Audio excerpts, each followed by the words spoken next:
Now, I will admit, coming here tonight wasn't the easiest thing for me.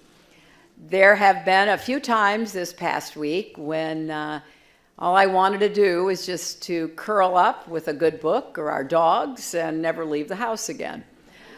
But if there's anyone who knows how to pick yourself up and get back on your feet and get to work, it is Marion. I often quote Marion when she says that service is the rent we pay for living. Well, you don't get to stop paying rent just because things don't go your way. I know many of you are deeply disappointed about the results of the election. I am too, more than I can ever express. But as I said last week, our campaign was never about one person or even one election.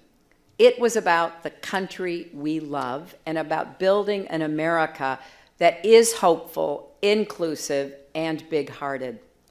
I didn't get into public service to hold high office.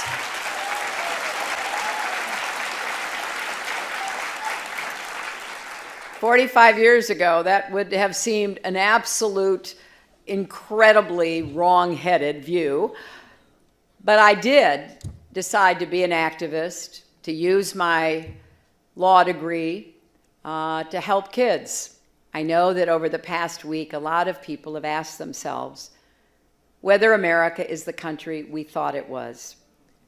The divisions laid bare by this election run deep. But please listen to me when I say this.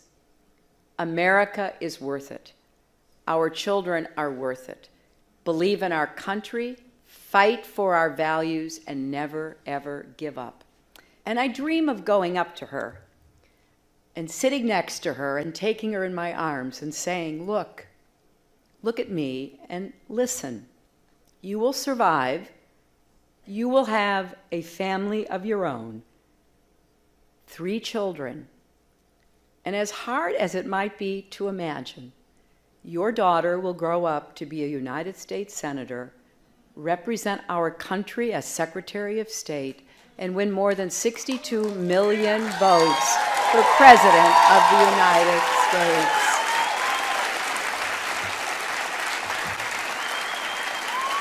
Now,